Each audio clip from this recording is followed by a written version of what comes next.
চতুর্থীর এই রাতে কতটা ভিড় জমেছে বিভিন্ন পুজো মণ্ডপে, বিশেষ করে চেতলা অগ্রণীর নাম যখন শোনা যায় তখন ভিড়ের কথাটা সঙ্গে সঙ্গে কিন্তু চলে আসে। এই রাতে ভিড় কতটা রয়েছে আমরা সেটাই দেখাবো আপনাদেরকে, কথা বলবো। কমলাক্ষ ভট্টাচার্য এই মুহূর্তে আমাদের সঙ্গে রয়েছেন, আমাদের প্রতিনিধি। সরাসরি কমলাক্ষ, চেতলা অগ্রণী একেবারে প্রথমের সারিতে থাকে যারা ঠাকুর দেখতে বেরোন, তারা চেতলা অগ্রণী দেখেনি। চতুর্থীর এই রাতে কতটা জমজমাট পুজো মণ্ডপ?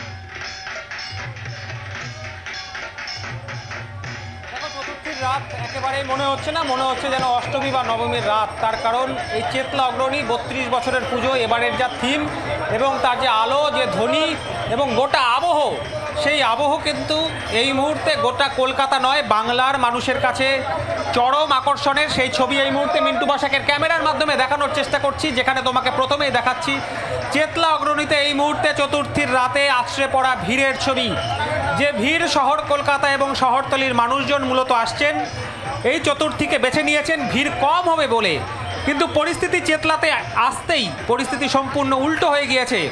ভিড় দেখে মনেই হচ্ছে যে যেন অষ্টমীর রাত। আসলে হবে নাই বা কেন, যে থিম এবার তুলে ধরেছে এই চেতলা অগ্রণী, যেখানে বলা হচ্ছে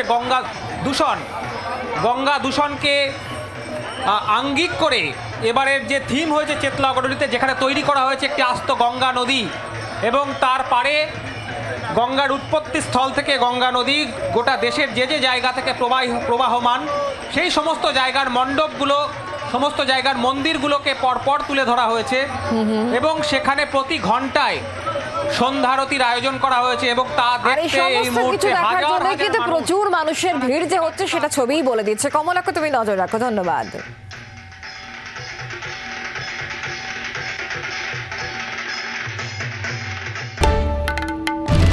বাংলার আওয়াজ, বাঙালির আবেগ, জি 24 ঘন্টা।